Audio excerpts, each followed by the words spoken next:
versus the vanity metrics early on. And just to give an example of what I mean, usually when a developer comes to me and says, I have 50,000 downloads of my game, to me, immediately that's largely a vanity metric, right? I don't react much to that because I'm being honest.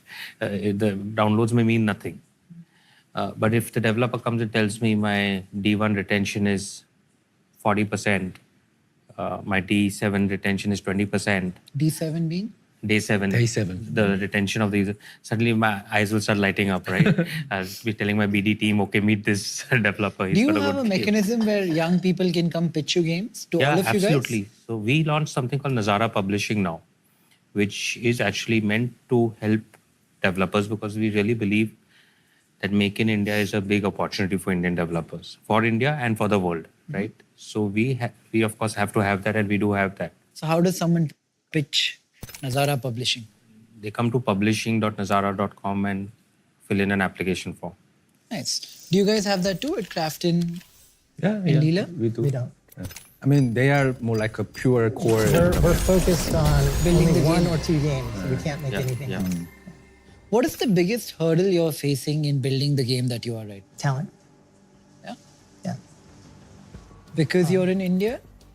Or talent at a cost? Talent, and I touched upon this before, right? Because there's so many people who leave India, and it's hard to, it's hard to argue for someone who wants to live in another country, who wants to make dramatically more money.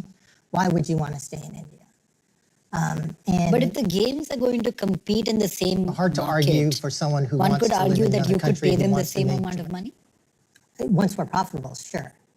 And I think that But if in the some games are going to industries, compete in the like, to same some degree, market, that's starting starting to to someone happen. who One wants could to live argue in that another you can country pay and them the wants to same make amount pretty of fast money. acceleration in the compensation of engineers over the past 4 or 5 years as the world became more remote. Certainly after COVID, I think engineers got paid dramatically more, right? So we're starting to see some of that impact as well. But one thing I would want young people to think about, really try to start with, what do you want from your life? And I think that's a question that not enough young people have asked themselves. And I think that some people have bought into like these notions of, the popularized notions of quiet quitting, side hustle, things like that. And I just think that if more people really thought critically about what they're really searching for their life, that they'd be able to make better decisions about the path that they would choose. And there's an exercise, actually, I believe it was Clayton Christensen who wrote about an exercise that he recommended for people, which is to think about your life when you're on your deathbed and thinking back, and what would make you proud, right? Like, how would you measure the value of your life looking back? I think not enough young people do that. And I think that that's something that, as an older guy who didn't think about that for way too much of my life, I wish I had. I want to highlight or pick 5 most relevant skill sets required to build a career in gaming. Each one of you can tell me one. What do we start with? You mentioned art earlier. Yeah. So, you mean the disciplines? Yeah. So there's probably 4 main disciplines. There's art, engineering or development. Third is product management or production. And fourth is design. Design. Yeah. And fifth is, if I can go with the fifth, is I think, which is very important, is also your data analytics. Data analysis. For sure, Right? yeah. Being able to understand data Yep. and react to data is very important. Okay, so what does somebody need to build a career in art in the gaming world? I mean, get the necessary skills. Also, there's a big difference between 2D and 3D art. There's a difference between doing like concept art versus like production art. There's a lot of nuance there within art.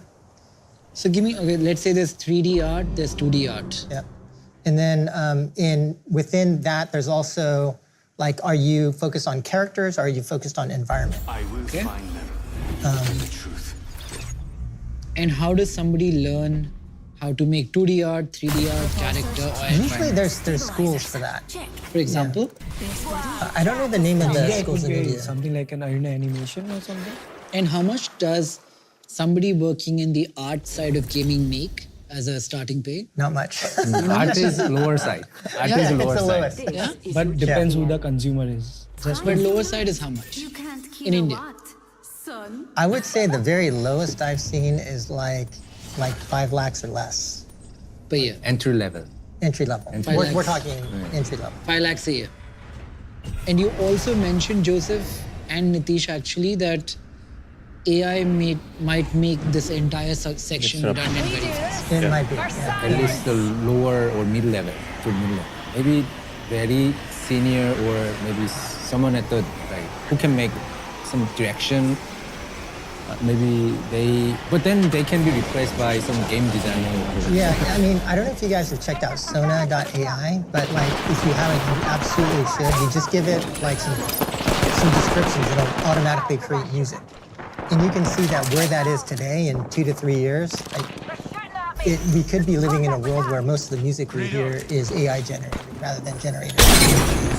Similarly for art, we're kind of getting to a place where you can kind of describe things and then just many variations just kind of pop up. You wouldn't recommend, if you had a 14-year-old child, you wouldn't say, If I'm thinking macro, I would be like, art.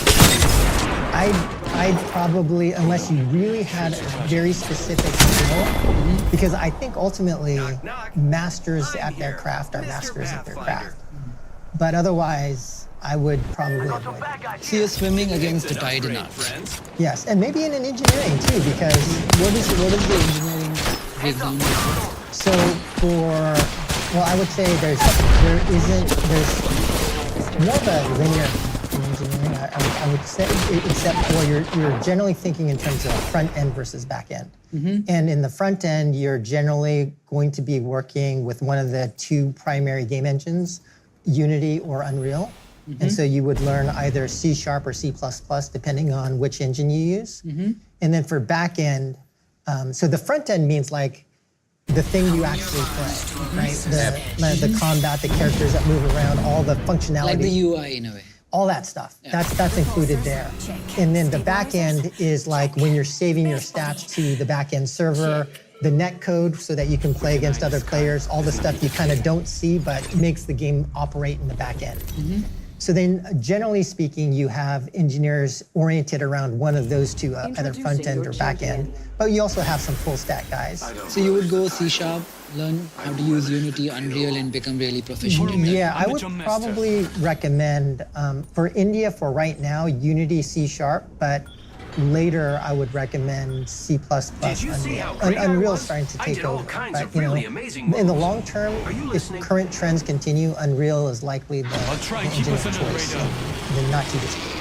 Nice. And how much would somebody in engineering make on average, front and back end? It depends. I'm guessing they're very different. That depends on the school, right? So like if you go to IIT, you can make 40, 50 lakhs. I mean, it's With no experience. with no experience. It's possible, yeah. Assuming that you will catch up very fast. Yeah. And also assuming that you will actually get hired. But he's saying they're lacking talent. They're looking for people that then. Actually, I see a lot of job openings on LinkedIn from the popular developers or publishers. I don't see any opening for a newbie into the industry. Yes, I might be wrong here, but from the openings that I'm trying to go by, I don't think big studios are hiring people who are freshers. The small guys. Well, we still do. We still hire freshers. We try to hire like experienced guys, but then it didn't work out that very well. And then there is some gap. Like we expect this level of experience, but they don't. So we just changed. On the engineering side, though, there's a big gap, right? So, like, we generally don't like to hire from IIT just because there's such a huge premium for those guys. But yeah, it can come down quite a bit. Is there a way somebody who does engineering, learns Unity, Unreal, C#, C++, can get experience without having a full-time job, internship opportunities? They build their own projects, publish them, submit them to GitHub. So yeah, there's a lot of ways where you can distinguish yourself as a good engineer if you wanted to. But also, I think the thing that's missing for most of the people that I've interviewed in India, unlike other places, is just hardcore and logic skills. That's something that is critical in an engineer, but seems to be lacking quite a bit. Even from the IIT guys? No, the IT guys are fine. Okay. Do you hire from the same place? Yeah, but we have a very distributed way of working. So we have different studios that we own. And each have their own different policies of how they are recruited. Right. It's not very centralized. Okay. Production, product management. Yeah, so product management is, I would say, a pretty difficult skill to kind of learn on your own. It does, in my opinion, it requires like hands-on practice. Standing by for care package. But there are a number of online resources. We provide some resources as well that teach about product management. So I can share some of those links. But Would it typically be an engineering guy upgrading or getting promoted to be a product manager? not necessarily, not usually, but I will say that in our product team at ELA, 2 of our product managers we hired from engineering. And similar to Sean's case, what I have realized is that in our case too, we prefer to hire people who are new, but hungry and wanting to learn, versus people who have worked there. I kind of touched upon this before. Live services and live operating a game, that set of skills is very different. It's a difference between 0 to 1 versus 1 to n. What is the skill? The skill in terms of like new game development is so different from live operations where everything's kind of figured out. It's like just following the normal playbook, right? I think in new game development, you have to be kind of brutal, very effective. The communication style, there's a whole difference in culture and mentality from new game development to live operations. Does it also equate to the nuance of scale, building to scale? Is that the product manager's role? Well, I think it's building for product market fit relative to 1 to n, where you are building for larger scale. And I'm assuming these guys get paid the most, right? I would say engineers right now get paid the most. More than product manager. Yes. So this would be Probably second most. 30 lakhs, 20 lakhs. Starting off, it's less. I think starting off, product managers. I mean, again, it depends on the school, but I mean, I think starting product managers would make 10 lakhs or less. I don't know. You guys know the numbers better than I do. I agree. Like product manager in the junior level, they don't make too much difference. So their entry salary would be lower, maybe Lower, yeah. slightly higher than artists. Yeah. But I think if they go to the producer, like we are the main producer level, then their salary can be as equal as engineers, I Yeah, guess. on the higher end. On the higher end. And the design? Design, so... I would have assumed art and design are very similar, no? It's not like art design, it's Yeah. more like game design. like core strategy. gameplay. Now, yeah. I would say that design is the weakest area in India. Yeah. So finding a good designer, I don't even know where you go to find that. Why is here. that? Optics here. Mid-range. It's, I don't know. yeah, no, it's because traditionally in India, animation art has always been an industry, right? Even job work for just animation, forget gaming. Similarly, coding across industries has always been there. But design specifically for a game, which requires how do you make a game that is engaging, right? How do you get the user in that flow state? I think that thinking, it comes naturally when you are really exposed to it over a very long period of time. So if I am a designer, a game designer, I will pick when to shoot, when the real characters come in, when the static characters go out, stuff like that. The Somewhat gameplay all of structure. that. Right. It's the gameplay. And So then it's not design as much as figuring the flow. It's complex. And it's complicated because there's actually like, I would probably characterize game design in 2 parts. One is gameplay, right? Which is like for any kind of the way you typically think about a game, for a snake, what do you do? What are the actions? What is the kind of specific things happening? And then the second part of design is systems design. You mentioned meta, right? And so the meta or systems part is like the progression, compulsion part, where you might have a crafting system. You might be building a house. It's not the main gameplay. You might play the game, earn some stuff, and then go craft something somewhere else, right? But these two are generally separate. And generally, like someone great at gameplay design, in terms of the combat, feel of the guns, things like that, is often different from the person who is designing the systems. I would say the game design requires like creativity most among all other disciplines. And then it can be generally taught through some kind of apprenticeship, but it also requires kind of natural born or educated creativity. So which, if you don't have that culture of bringing up those talents, then it might not come out easily. So I actually think Indians could be great at design. They just need the proper educational resources. yeah, the bridging that sort of the creativity in their culture and in their brain, and make it transforming it into the more professional or practical level. That actually, it's difficult to happen actually. And where can an Indian learn that, a 20-year-old? They can start by designing for Roblox, for example, right? Yeah. On the UGC platforms. But I guess one of the drawbacks for India is because like most of the people I know building for Roblox, they don't do it on their phone. They do it on a PC. And because there aren't a lot of homes with PCs, that may be one of the things holding India back. Why don't they do it on their phone? It's just too difficult, right? And then if you're coding, like in Lua, yeah, I mean, you don't want to be doing that on your phone. But that's different in the West. People are... Almost every home has PCs in their house, as well as, tablets and other things. So, but I mean, similar for China, there are some places that have, I think there's PC penetration is probably higher in China, but still not as abundant as like US and other places. How much does a game designer make? The Like most? an artist. Yeah. It varies a lot. Yeah, it varies a lot, but pretty low.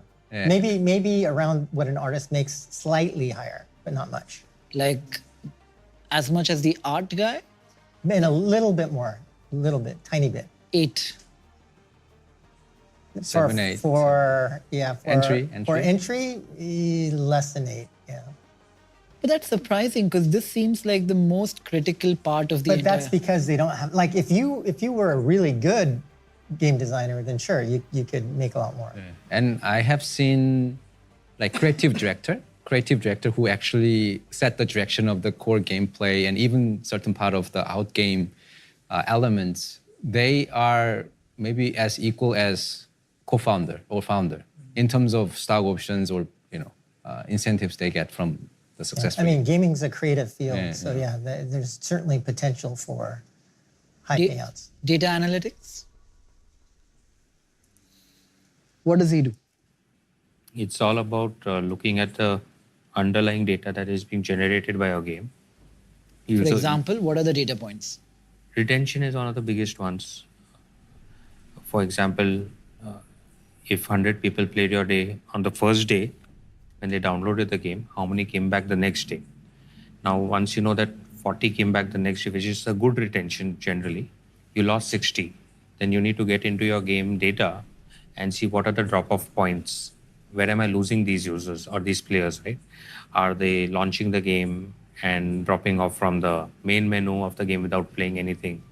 Are they going into a certain level? Are they getting stuck there and then dropping off? So there's a lot of in-depth data that you need to get into to understand how you can improve the engagement of your game, right?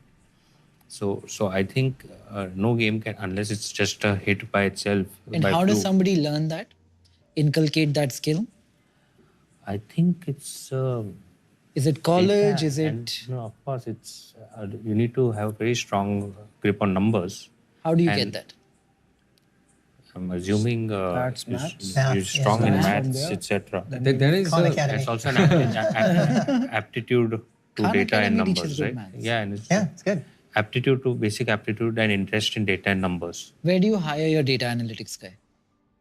I think we've hired them, at least for us, many of them are from some of these good business schools. Business schools. And how much do you pay these people typically? We just have our product managers do it, so we don't have a dedicated data analyst. Yeah. I mean, we, for at least at a corporate team where we have a few people looking at data of a lot of our studios, maybe 20, 30 lakhs a year. It's a lot. That's entry level?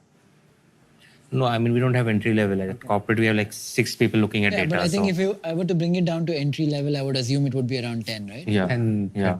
Yeah. Now, I think the interesting question is to Animesh. What skill sets? I think I'll just give a few advices to how to be a gamer because there's no rule of thumb. How can you be a gamer? First, I would say in India, first thing, backup. It needs to be mentioned that until you have reached that spot, it's always your backup thing that you are chasing. It's a passion project. To become a gamer yourself is also a passion project that you're When working do you on transition from passion to full time? I would say your first contract where you're getting paid at least 35K a month Rupees. is where I can say that it's your profession here on. You're talking about gamer or content creator? Content creator, I don't believe should ever chase money or contracts. Build on your own. There is no rule of thumb. Even I cannot give any pieces of advice because it's so many factors. How good the person is, how creative they are, how fast they go viral, what clicks, what not. But to a gamer. So starts there. Second is your game type. You know, what sort of games you played. It's not always necessary to chase the herd, which is like going for battle royale games or a shooting game. Very fine example, Tirth Mehta, who was also a part of my panel, won an Asian Games medal way back in 2017, Hearthstone. So that is another way. So you can always try to step out of the normal thing and find a different game. Third would be knowing. So if you're in India, you want to ensure that the publisher of that game is taking enough interest in India to build around that game. For example, there's a game called Dota 2 for say. It does not have an active publisher interest in India. However, it's a very, very big game outside. As big as there's an event called The International, whose price pool go beyond $20-30 million for the main event. But if the publisher is not interested in it, then I would suggest don't opt for a game because then it would be very difficult for you to get into events or represent India at an international stage because you might be clubbed with the Oceanic region or entire South Asia region or the Sea region, which is difficult. Fourth would be if you're going for a team game, I would say so everyone asks me how to build a team. It's a very normal question if you're playing a team game. I think you cannot just go out and find other professional players who would want to build a team with you. You just start casually. You get a few gamers, get to know people online, and it's a process. The process could be finished in 2 months. You might not find a team in the next 5 years. There is no rule of thumb again. It's just how social you are, how well you are aligned, how well you can talk to people. It's like, those elements come. Your characteristic and your personality comes into play when you're finding a team. Skill, though, comes at a later stage. Fourth would be, once you are contracted, that's when the real hustle starts, if you are ever contracted. But I believe right now in India, Krafton, with this grind that Krafton is doing, they have recognized 256 Tier 1 and Tier 2. Tier 1 means top teams of India. It's a very subjective thing. Again, there is no benchmark of what a Tier 1 team is. Then there are Tier 2 teams who are trying to move into bigger events and, qualify. So Krafton has right now identified